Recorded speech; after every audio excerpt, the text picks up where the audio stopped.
damot na mamatay kada adlaw kay. Bawat segundo. Oh, diri itong sinisiri nga. It kamatayon, makuri ni diri giniistorya nit kadamuan kay ano. It kamatayon dam tao nga nadiri. Kay siyempre sino ba naman tao nga Mamatay. oh, pero di ta pwede iwasan. Realidad. Di kita real tama. Okay po, naging man ito. Realidad. Realidad itong tao kinabuhi kay siring nga Hebreo na 27, it is appointed to God na ang tao ay tinakda ng Diyos na mamatay, pagkatapos ay ang paghuhukom na. So malinaw, pagkatapos kita mamatay, binato na paghuhukom. Ano hukman? Amo ito't pakiana. Ano hukman aton? Kaya aton patay nga lawas, mabilin mo na din ito na amo ito na inangarabahan. Amo ito na mas hinihigog man tao, ini nga lawas nun. Amo din aton niya naging kumbaga yung tatagan importansya ini, di ba? Kaya amo ito niya nagpapakabuhi kita para matustusan it pangangailangan at pamilya. Tama? Amo ito na nagpapakabuhi kita para mayatag natin dat mga anak, kaya panginanglanon. Pero mas pala dapat natin na mas pahalagahan. Ngayon nga maatubang ipaghukom amo, dapat natin pahalagahan. Kaya na yung aton physical body, mabilin amo, namamatay physical. May dagi happy ka doon nga kamatayon. Okay, damo nga nasa ring, may da problema ito sa natin yung kapitbahay. Ay, maupay na lahat kung namatay nga, labi na may tasakit, di ba nga? Cancer, nga kinukuren na taglawas. Ay, maupay na lahat kung namatay, nga kinukuren na iya, di ba? Kaya ang ira ka ni ring, nga ang kinabuhi ng tao, ang lawas nun la. Kaya masingira nga, upay na lahat kung namatay, kaya kinukuren iya sakit. Di kita maaram nga, tumatulan kinabuhi. Siya rin yung baraan niya kasuratan. Pagkatimang kamatayan di ba may damah ito sinising nga kamunduhan niya sumasa kabilang buhay na, di ba? Kasi tapos na yung buhay na pang temporal, amo ito ang unod nun, ang physical. Oo, di ba? So, sumakabilang buhay na siya, hain ito niya kabilang buhay. Waray, di da, yung libong waray. Di ba? Hain ito, amo ito ang sinisiri nga, doon nga klaseng kinabuhi. Kinabuhi nga kamatayan, kinabuhi nga dayon. So, hain kahit dida. Wala itong tao nga masari nga, ato ako ito niya. Kinabuhi nga dayon. Nga wari ka, Tapusan. kaparusan niya wari katapusan. Wari itong bisan number 1 na kriminal din na samar. Pag himpakian mo niya, Mapili ko. mamatay ka. Ngayon mo ka regumad, langit o impyerno. Pipili yun niya, langit. Kung wala itong masiri nga tao nga, ay, pero ko pag namatay ako, pakiana, dida. Itimbagin bubuhat niya, tipakad to ba lang. Kahit pakiana, paano ba ako? Dapat itanong natin ito sa tulong, paano ba ako makatuwa lang? Timbumaya na kanya, kalibutan niya, temporal. Kasi temporal, pero natin nila niya. 21. Nakakuha ka na yung tao ngayon ng 200. Oh. Mapalad ka na nan, umirid yun 80, biyaya ng Diyos. Kaya no, itat mga kinakaon, may magic sarap. Ano nagtitingin mga sakit at Siguro yung waray nga nila siguro pagabuti. 925 binuwa. Tama ba, Pastor? Pero kay waray ko nagtulugod. Amo da. Pero yung Mitusalim, 965. Tama, Pastor? Kapit 1,000, no? Amo, ito yung pinaka-wangkay, mga yan ha. Biyaya na ang Diyos, umilad kita ng 80. Labi pa nagsisigarilyo ka. Kasi pag may nagkuhan.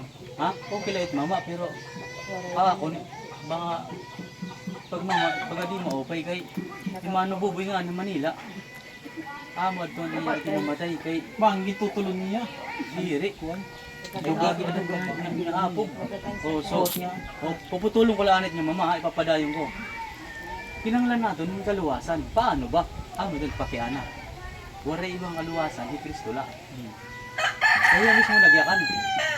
Ako ang dalan, I am the way, the truth, and the life. So, di ka ngayon makatuha langit. Wala mo yung kaluwasan, kunwari Kristo. Diba? Kaya man ang dalan. Ang siringan ni Hebreo 4:12, wala ibang angaran na ginhatag ng Diyos Ama na para kaluwasan ng tao. So, diri kita mayangat tuha langit, ha aton la, pagkalugar yung gano, makasasala kita. Amen. Waray mga siring yan nga. Waray, salamat. Oo, matuwid ako, buutan ako, makato ka langit. Diri, doon kay kamatuoran. Ang barahan niya kasuratan mismo naglinaw. Pati kay kuya, gini, Hindi, pati iya. kuan, ulo. Ay, diri man ako makiaawa yung suga dito. Medyo bulol kasi magwari kay sanay ako magtagalog, kay lang di ako magtatagalog, kay bayan di niyo maintindihan kaya magwawari ako. Tagalog talaga ako magkuan. So, kinanglan natin yung kaluwasan, di ba? Tama? Tama. Paano ba kita maluluwas? Naligtas kita ang biyaya ng Diyos sa pamamagitan ng pagsampalataya. Mananampalataya. Anino? Ang Kristo. Kaya ano, hiya naghatag ng kaluwasan. Hiya mismo naghatag hiya ang kaligtasan. Hiya namatay sa krus ng Kalbaryo. Kaya kung diri hiya naghatag ng kaluwasan, graduating kita nga ta impyerno. Tama? Oo, kanya naman kita nagkasala. Siringan Roma 3:23, lahat ng tao nagkasala. Ibig sabihin yung lahat, nga tanan. Wala exempted.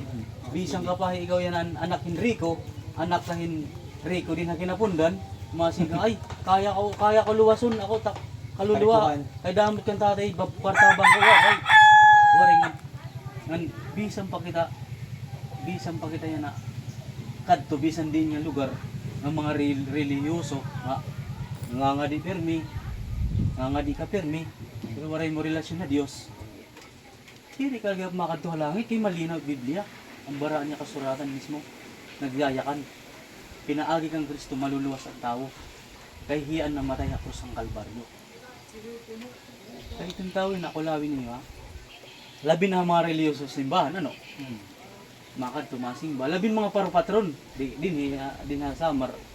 Puso good man ito, yung mga parupatron. Makad tumamamatron, iba nanining ba? Ay lang, magtataka ka. Bago sa simbahan, pag aging bali mga mamamatron, mag-iinom pag-uli, hubog. Di ba? Tama ba mali? Tama. Di ba? So, diri, Diyos ang niya sinamba. Kaya ang Diyos amoy nagbabago ang kinabuhay ng tao. So, pagpapadayon kitang kaluwasan. Graduating kita nga tanan sa impyerno, kaya no? Nga tanan ang tao nagkasala. Waray nakaabot ang pamantayan ng Diyos. So, delikado. Amoy ito ng bad news ang tao. Pasalamat kita nga may magandang balita nga ipinangaral. Amo ini nga ang gindadala ng pastor. Amo ang magandang balita ng kaligtasan. Na Kristo ipapanganak, makanihatuna, magbabayad ng salang tao. Kaya kung waray Kristo, graduating ko dito nga ta impyerno. Prophecy na ko tiya, no? Ha? Oo, kay sa Isaya pati ya. So, kaya ang Diyos, di ba, sharing dito ha, John 3:16, for God so loved the world.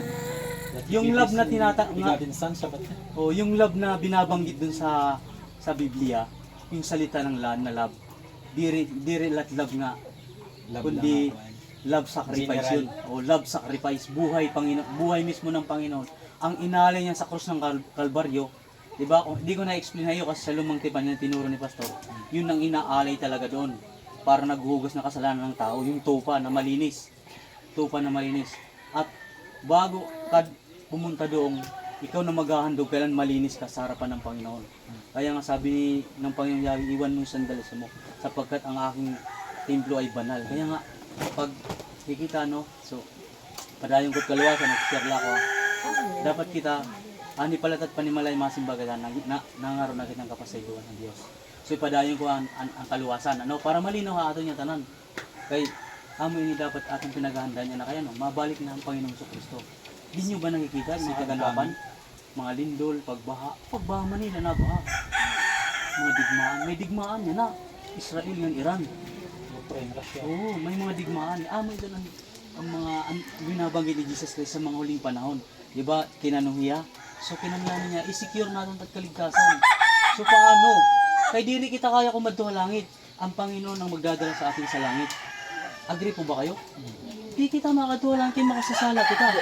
So kinahabagan kita ng Diyos dahil sa biyaya ng Diyos, naligtas tayo sa pamamagitan ng pananampalataya. Kanino tayo mananampalataya? Kay Kristo na namatay sa krus ng Kalbaryo. Na siya ay muling nabuhay. Siya ay namatay na muling nabuhay ng pangatlong araw. Pananampalatayaan natin ang ginawa sa krus ng Kalbaryo. Tama?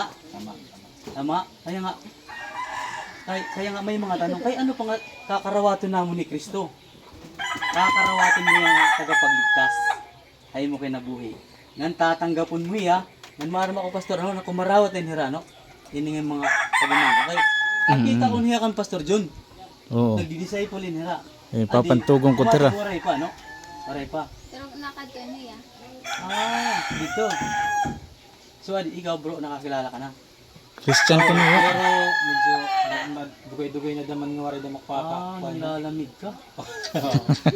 Dara siguro damak kuan time management. Sabi ng Revelation, okay lang sana kung medyo maano ka. Pero aside dun, pag may nag-share, medyo So, nakukuha ito, na daman. putulong talanay. Kailangan Padalan. pananampalatayan. Kaya ano? Kaya nung kailangan panampalatayan. Kay pananampalatayan na natin ni Jesus, ang gimbuhat niya krus ng Kalbaryo.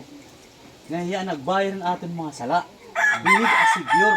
Kailangan may Kristo ka. Kaya mo kinabuhi. Nang kung tinanggap mo na yung Kristo, di pwede nga pagtanggap la. Di pwede nga nanampalataya ka la.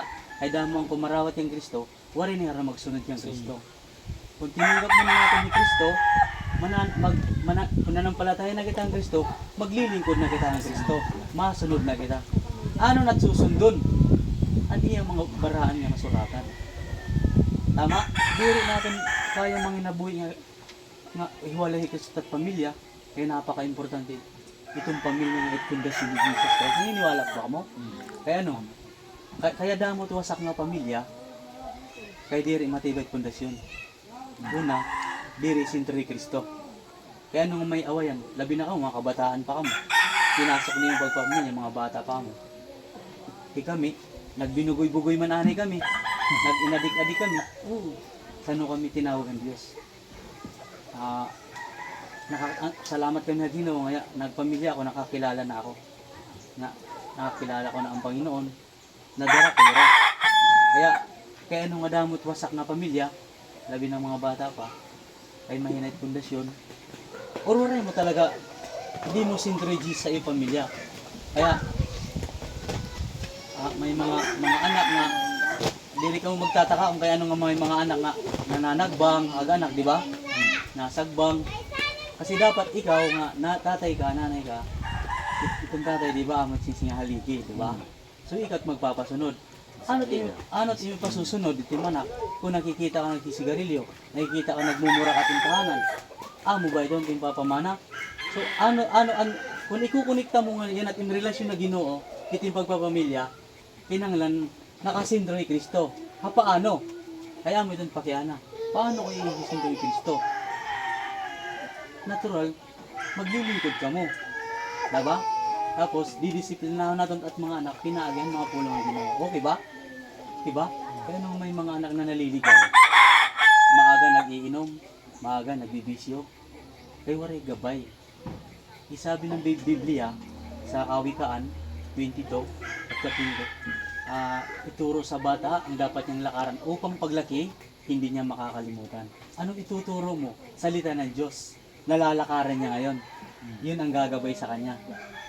Di ba?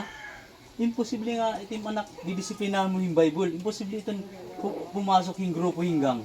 Ngan imposible itong anak mag-asawa nga bata pa. Oo.